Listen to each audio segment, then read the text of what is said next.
Hey guys, Lonely Fanboy 4 here, and since that WrestleMania season has, begun since the Royal Rumble, I decided to do a review on basically one of the most underrated WrestleManias of all time. WrestleMania 23 All Grown Up. This WrestleMania went to Detroit, Michigan in the Ford Field Arena, and it's officially the last pay-per-view before WWE went to HD. I will explain more and more into why WrestleMania 23 is one of my favorite pay-per-views, because for right now, let's talk about the matches. Just keep this in mind. If you don't like this pay-per-view and you prefer different other WrestleManias, then that's okay with me. I'm only reviewing this pay-per-view because, in my opinion, it's one of my most favorites, but at the same time, very underrated. Okay, the first match is the Money in the Bank ladder match. This is the first Money in the Bank ladder match that includes 8 people instead of 6. For the third Money in the Bank ladder match so far during that time, this was by far one of the best. Mainly because of the stars that it has. The Hardy Boys, Edge, Randy Orton, Finlay, Booker T, and 2 new stars, CM Punk and Mr. Kennedy, during that time. In my opinion, it's really unique to have more stars enter this match because I think the fact that if you add more stars, there will be more star power and more moments that will happen constantly at WrestleMania. It's probably a good idea that they add 8 people instead of 6 like they did in WrestleMania 21 and 22. And then in the later years, there will be more people to the point that at WrestleMania 26 there's 10 people. Overall, I really enjoy this match. The fact that there was a lot of spots that everyone made, like Finley's jump, the mini ladder that Booker T got out of the lane, and the fact that the huge jump that Jeff Hardy did by eliminating Edge. Unfortunately, this is when we get to see that Jeff Hardy was completely winless at WrestleMania. This is the 4th time that he lost, and he won't be able to win another match until WrestleMania 33, which is 10 years after this WrestleMania. I can understand that they're just doing this for WrestleMania moments, but at the same time, after this moment, Jeff Hardy was barely used after that. So the remainder of the match, both Edge, including Jeff Hardy, have been taken out. One of my favorite moments is the RKO off the ladder from Randy Orton, who did it to CM Punk. And it's probably the most... And at this point, this is probably one of the only ladder matches that Randy Orton has ever did. Because, in my opinion, he really did a very amazing RKO on CM Punk. And he was about to do the same thing with Booker T. But then Booker T reversed it for a bookend, actually. And let's get into the ending. The last 2 people who were in the match were Mr. Kennedy and CM Punk, who were fighting on top of the ladder. And just before CM Punk was about to get the briefcase, Mr. Kennedy uses a ladder and took CM Punk off of the ladder. Which means that Mr. Kennedy is the winner of the Money in the Bank ladder match. I really found this one to be very believable, considering the fact that Mr. Kennedy has been in the company almost 2 years since he came in 2005. However, due to, apparently of what happened, because of suspension or something, Mr. Kennedy had to drop his briefcase, and Edge, the Way Off Superstar, used it to catch in The Undertaker at SmackDown.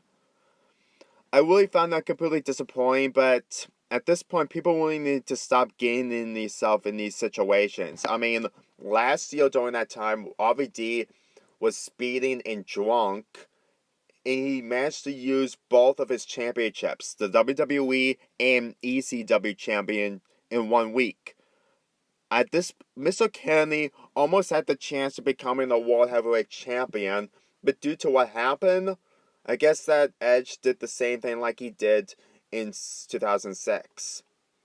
I really found that disappointing. At least this never happened again. I mean, losing a match with your briefcase on the line is one thing, but getting suspended because of one of the stupidest mistakes that you did during your wrestling career when you want something that gives you an opportunity,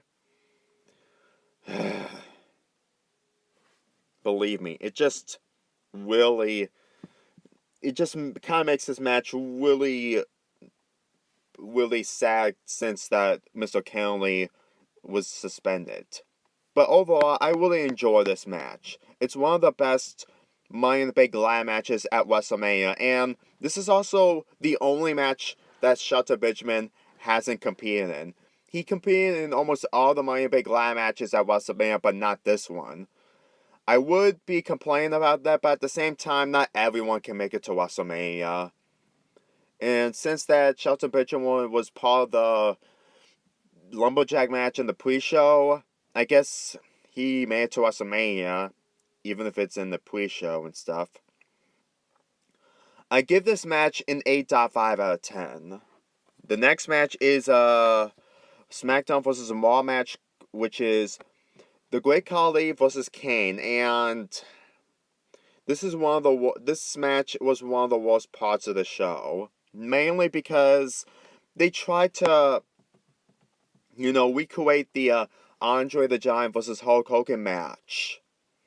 And to me, it just feels really forced. I mean, Hulk Hogan and Andre the Giant were like brothers and stuff like that. So when you look at that match, despite that match being really bad, you can understand that was actually kind of one of the most memorable parts of WrestleMania, because they have a great chemistry. Here, however, they just took two wrestlers and just put them in a situation where they can't even top something. In the words from Kristen Miracle, you might as call this WrestleMania 23 The Force Awakens, since it's trying to be a disastrous copycat. That's basically what this match is. And before I continue on, yes, they actually did something about the all grown up thing, that they're celebrating WrestleMania 3, since that this is the 20th anniversary of WrestleMania 3 during 2007. Which I would understand why they would do that, but they're not in the same arena. And considering the fact that they don't even make up their mind about the attendance record, it's really impossible for me to actually take this really seriously, since they're in a different venue instead of the one that they used than the one that they should have did. Overall, this match was really not that good. Great Khali won the match, and he uses the chain that Kane that took in the lane, but then after Khali uses it and completely chokes Kane to death. Not really to death, but you know that there's no death in wrestling unless if it was accidental, which just happens during wrestling matches. So overall, this match gets a 3 out of 10. It's one of the worst matches that WrestleMania has to offer. So anyway, the next match is Chris Benoit versus MVP. Sorry about that cut that I did. Unfortunately, I didn't have any photos, so I had to go get some, and well, here you go. Anyway, this match was really underway for what it is. Since that this is the final match of Chris Benoit's WrestleMania thing, I can say it as one of his underrated matches in his entire career. Until I'm gonna get to it after I'm done talking about the match. I will admit, this match is really entertaining from beginning to end, considering the fact that Chris Benoit has been a multiple-time United States champion, and he really did a great matchup against MVP. And this was MVP's first WrestleMania appearance until he left at the end of 2010.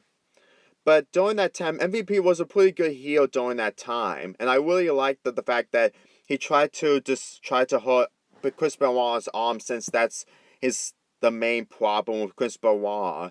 He's been using that arm constantly, and if you check at WrestleMania 21, his arm was really damaged, like when Edge completely used the steel chair on him. And I really enjoyed the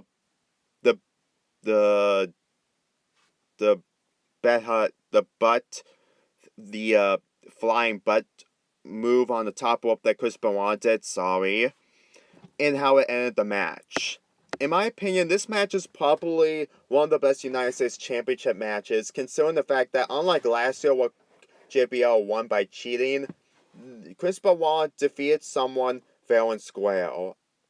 I mean, I know that last year was a difference, but this year, if MVP did the same thing, it will probably make this match really predictable. So, as for Chris Benoit's final match, it was really good. JBL, who was a commentator on SmackDown during that time, mentions twice that Chris Benoit deserves to be in the Hall of Fame. And when Chris America in his Everything Wrong with WrestleMania 23 says, when he has nothing else to say and still adds a sin, and you pretty much knew that of whatever happened in the future, it changed everything. Chris Benoit was almost 4 years old, and then just when he turned 40, you know what. And people say that, well, people should go against him because of what he did. Because, murder is really unacceptable. Myself included, I completely don't condone any of that kind of stuff, but at the same time, there were rumors and controversials about Chris Benoit's head surgery. If you don't know, he's been doing this flying headbutt for so many times that he's about to have so much damage on his head. I mean, he probably didn't know what to do, and he didn't know what he was thinking before he murdered his family. So in my opinion, I'm basically on Chris Benoit's side because he probably didn't have the right surgery, and WWE wasn't bothered enough to give him the proper surgery on his head. Believe me, if Chris Benoit has been doing this constantly over the years, like murdering people out of the open and into the dark, then I can understand that people will completely dissociate with Chris Benoit. I mean, WWE erased Chris Benoit because murder is not acceptable. But at the same time, they literally didn't even bother to fix Chris Benoit, considering the fact that he's been wrestling for so many years at this point. I just found it really sad that after almost 12 years, Chris Benoit is never going to be a Hall of Famer. I mean, you had to accept the bad, which is actually a thing that Wrestling with Regrets mentioned, but at the same time, I just don't do that kind of stuff, even if it's supposed to be something that you need to do when you're in a situation involving murder or anything. So that's all I have to say. But I will say this. This is probably one of Chris Benoit's final moments since that he won WrestleMania 23, which was his final WrestleMania. I give this match a 7 out of 10. Up next is The Undertaker versus Dave Batista. Now, when I was little, and you have to admit, when you're a little kid, you still watch wrestling even from WWE. Even back then, it was TV 14. I really thought that Batista was going to be The Undertaker, but little did I know, Undertaker has a streak, and since that he wasn't past his prime during that time, they still want to make him undefeated. I will say this.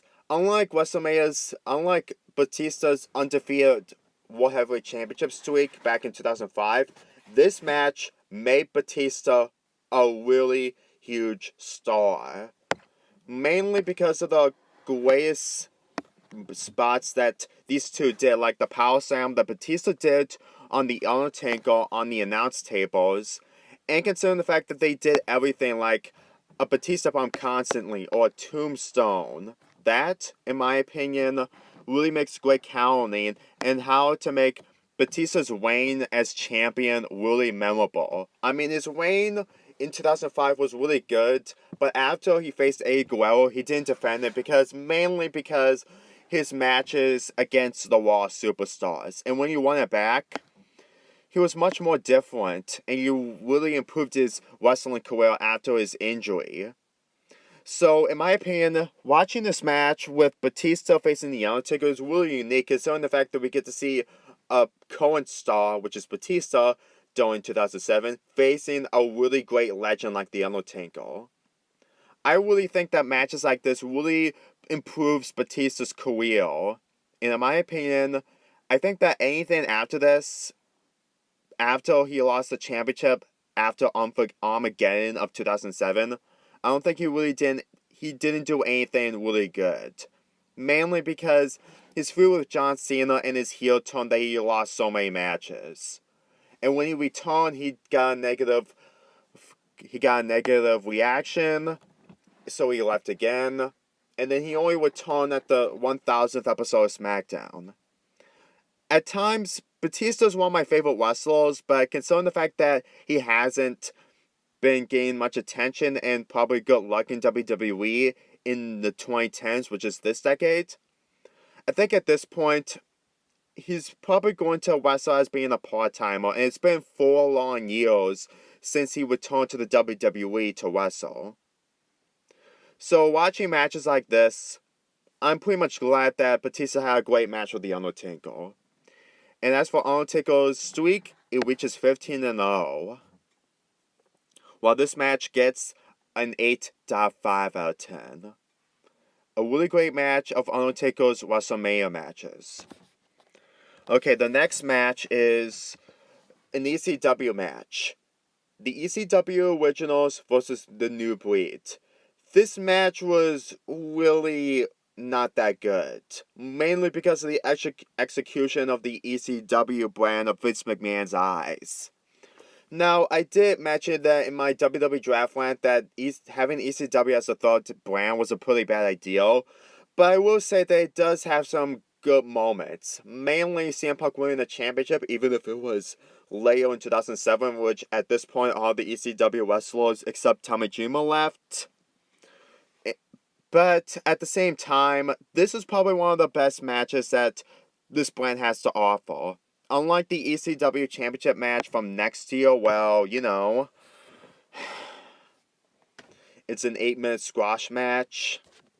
And the fact that next month, Vince McMahon is going to be ECW Championship. This match is probably one of the only redeemable factors, because this is the first time that the ECW Originals compete at WrestleMania. And as for the New Breed, they're really forgettable. The ECW brand has some very forgettable staples like the New Breed. Mainly because, well, it's basically a C show. And when you're in the C show and not in a B or A show like Raw or SmackDown, you know that you're not getting much attention. And I think that, and that's probably one of the reasons why people say that this match is really terrible. But in my opinion, it's mostly okay for what it is. I mean, the problems I can think of in this match is that they made Tommy Dreamer really, really weak in this time in the WWE. Now, Tommy Dreamer was the only wrestler who didn't left. However, that doesn't change the fact that he was on a massive losing streak. And then when he won the ECW Championship in 2009, he didn't wear it that long. And then afterwards, in December, he left. So watching Tommy Dreamer in a weakening situation, I really didn't like it. This isn't as bad in his match against Daivari at December to his memo, but I still think that they could have made Tommy Dreamer really good. Especially since that they made RVD, Sabu, Sandman really good in this match. Granted, this match didn't last long, as some ECW fans who have hope for ECW during this time, but I think that considering the fact that they're putting focus on Raw and SmackDown, I guess this is the best that they can do until next month. Well, you know what happens. People said that December to December killed ECW. Vince McMahon winning the championship was the death of ECW, and probably why wrestlers from ECW left. I'm going to talk about a rant of why I think that, you know, ECW just is probably one of the biggest reasons onto why WWE has completely gotten worse after 2007, because 2007 was like a wild card for WWE. And this is probably one of the biggest examples that wrestlers like RVD, Booker T, and other wrestlers left. Anyway, I give this match a 5 out of 10. It's not terrible, but it's not really that good.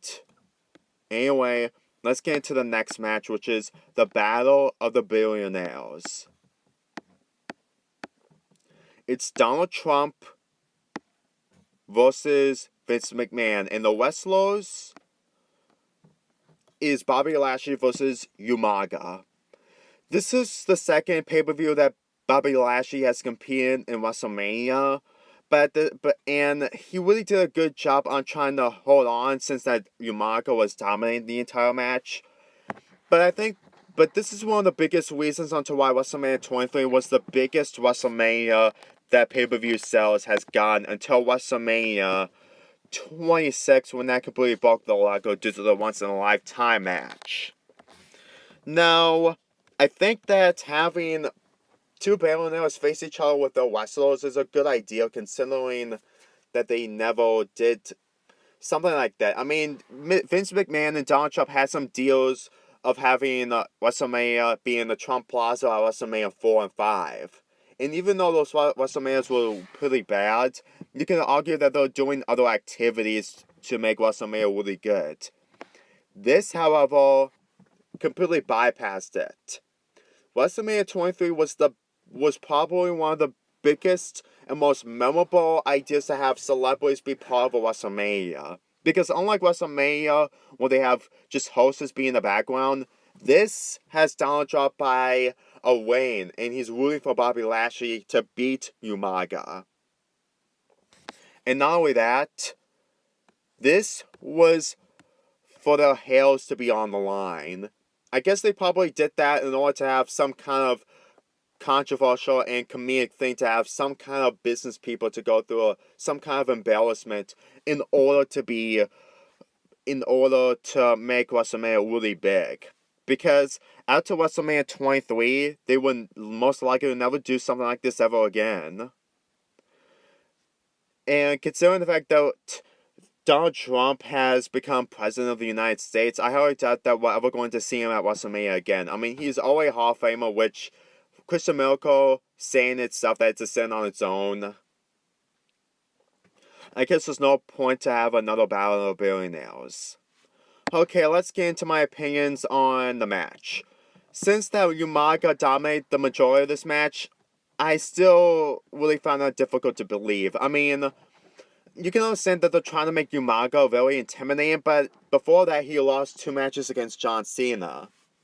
So, and the fact that he's facing Bobby Lashley doesn't change, since that Bobby Lashley is just the same strength as John Cena. I think that Bobby Lashley could have done more other than getting intimidated by Umaga.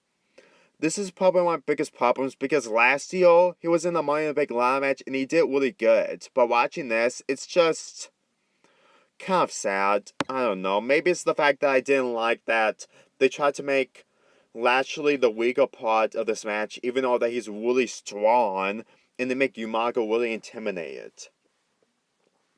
And Umaga and Bobby Lashley only did a few hits, and then during the majority of the match, Shane McMahon interfered in order to make sure that Umaga wins the match, or Umaga.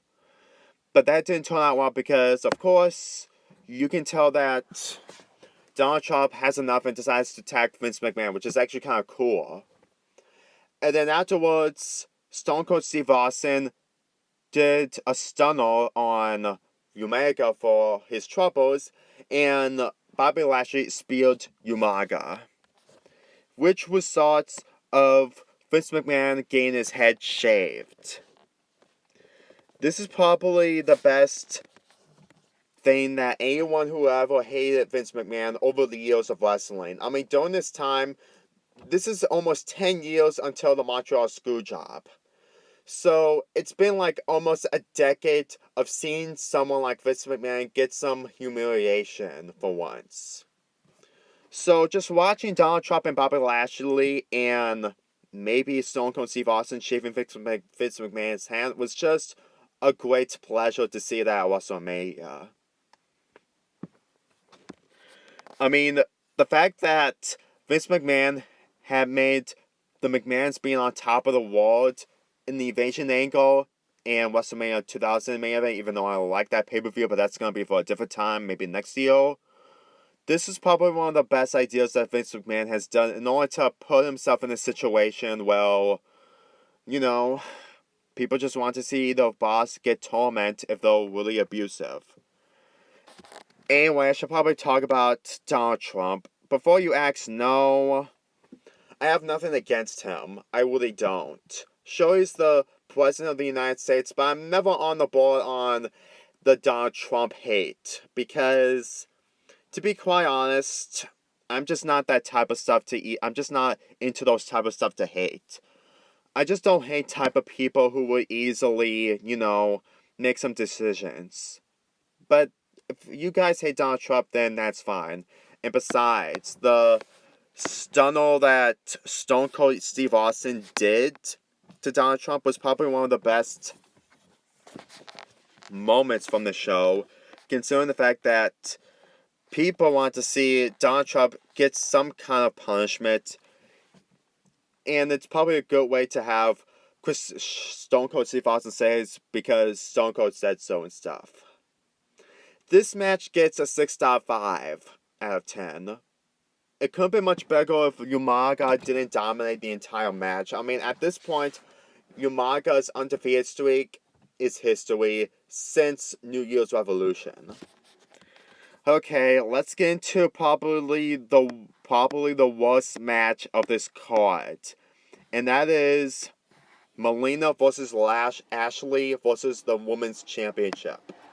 And it's also a Lumberjill match because, well, apparently since there's women in here, they had to call it Lumberjills instead of Lumberjacks because Lumberjacks are males and they need to name something different to make women be involved in this. I don't know.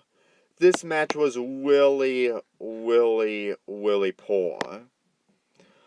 Especially that last year we had a great rivalry with Trish Stratus and Mickie James. I mean, I can understand that they need to move on since they're doing different things, but if you're gonna have two women who are completely new at the company, make them at least better. This match was less than 5 minutes long, and there were not a lot of memorable moments in the women's division. 2007 is why I think that the year that the women's division has completely sank.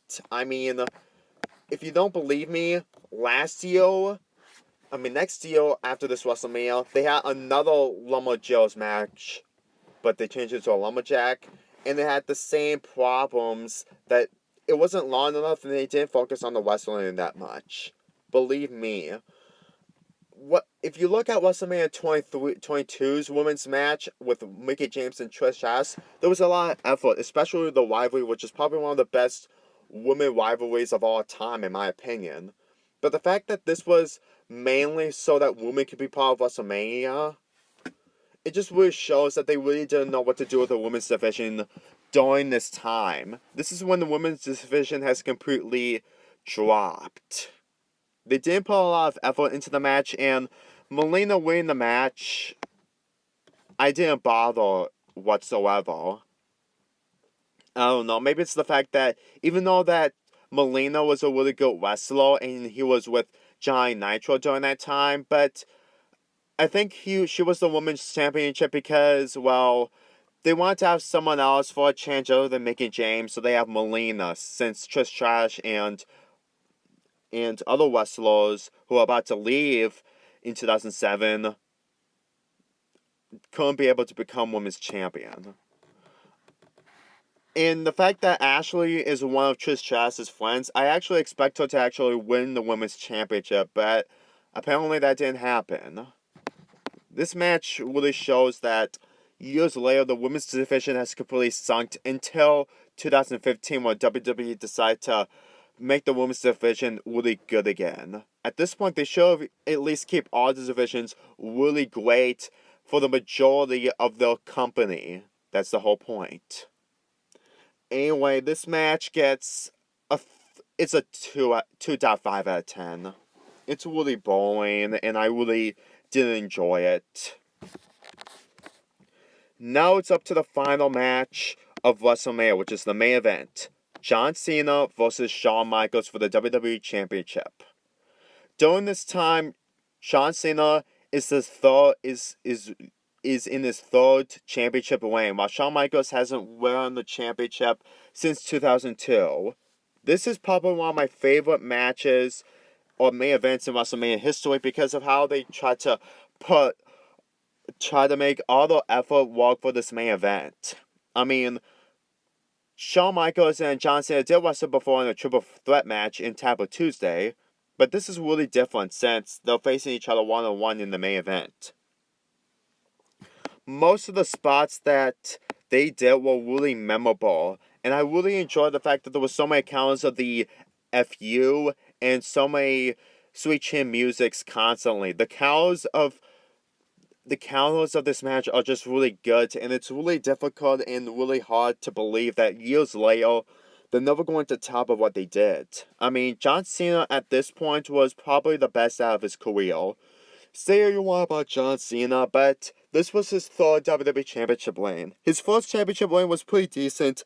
His third championship reign was cut short because, well, he had to use it against RVD in order to have people in the Hammerstein Ballroom to have so many cheers and excitement that RVD won WWE Championship.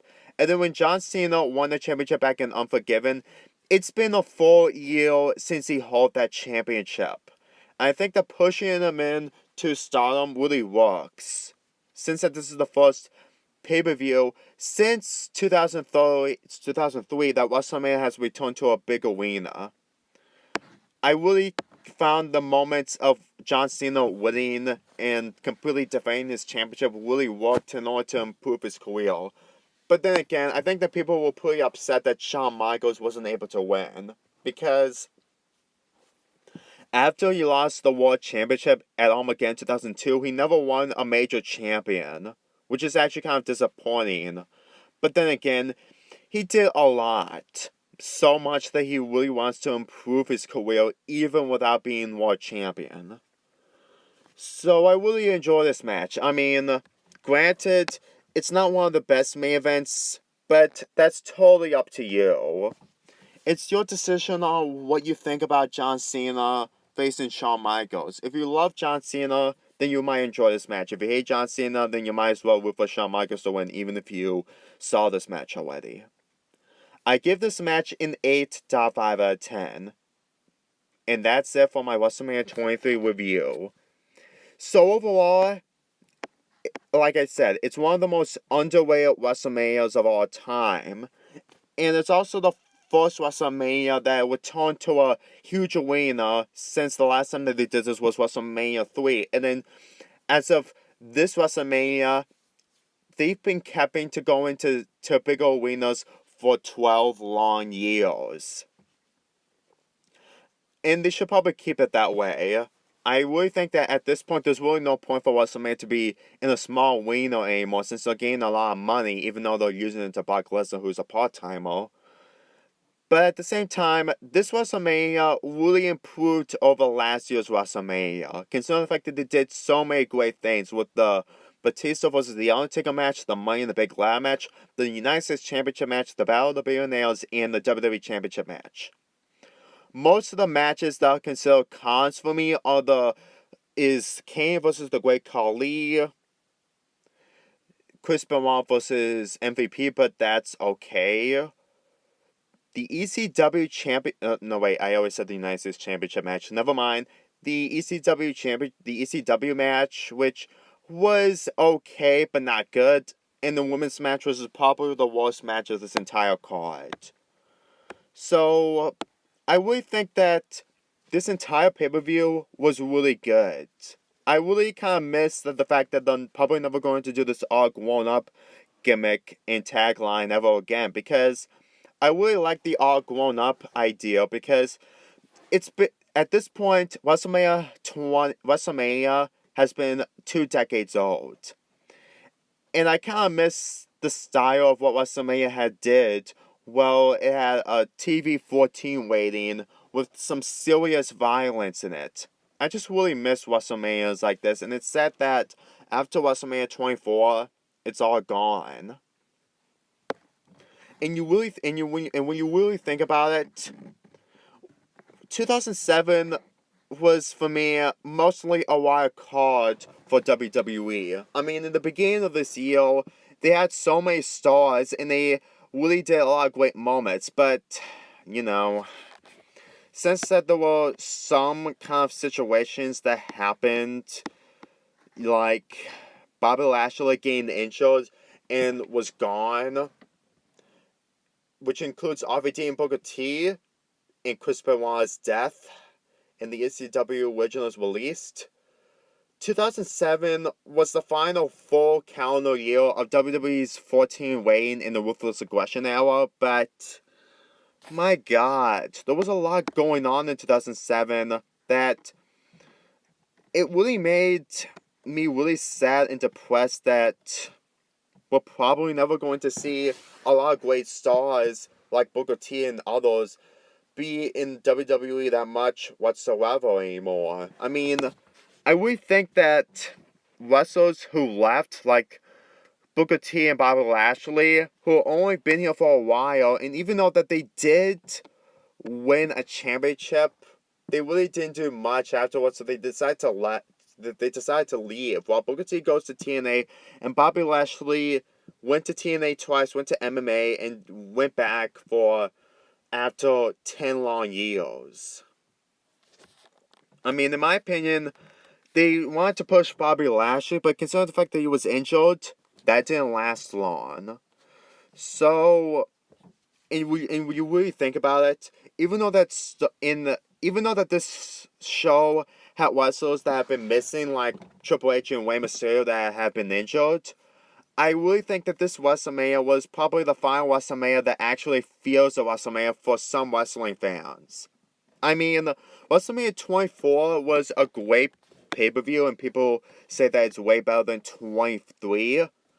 But at the same time, when you look at WrestleMania 23, even with the return of Chris Jericho, there haven't been a lot of wrestlers that have returned.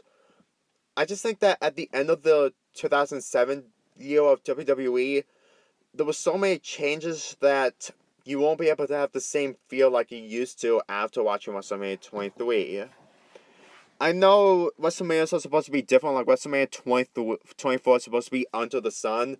WrestleMania 26 is in the desert of Arizona and stuff like that, which actually is supposed to work for what kind of style of WrestleMania they're trying to do every year, but I really think that 23 was probably the most unique WrestleMania since they have so many old stars left afterwards because of suicidal reasons and the fact that they had to left for injury reasons.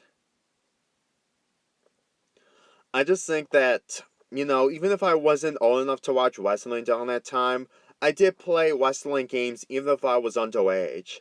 And one of those games were WWE games. I really miss WWE when it has the old stars. And the fact that this pay-per-view is almost 12 years old really depresses me. You can say all you want, but I really think that having memorable moments involving so many stars like Chris Benoit, Booker T, and other wrestlers who left afterwards really didn't change this wrestling. It really didn't make WWE good like it used to be. I really wanted to see your opinions on your thoughts on 2007 on the half year of WWE's Leo 2007, like from Great American Bash to Armageddon 2007. That's all I want to say. Just watching this pay-per-view just kind of makes me depressed that wrestlers who are probably retired and passed away are probably never going to make the same energy that they did at WrestleMania 23. I get that we're supposed to move on, but 23 is probably the most underrated and most memorable WrestleMania to have old stars until they all leave. Yeah, I just really miss those times. I give WrestleMania 23 an 8.5 out of 10. I recommend watching this pay-per-view so you might understand what I mean with WWE changing constantly. And it doesn't change the fact that on July 2008, they went in PG and they kept that way for 10 years. So, that's basically all I have to say. While I like the tagline of All Grown Up, it's probably sad that we're probably never going to see this style of WrestleMania ever again. It is a possibility since we saw the same style twice from WrestleMania 33, which was from 24, WrestleMania 34, which is from WrestleMania 30, but who knows? They're going back to the same arena from 2013. Maybe in the 2020s, they might come back to Detroit, Michigan. Because I really want to see the feel of WrestleMania being all grown up again. I'm Lonely Fanboy for here, and I'll see you next time.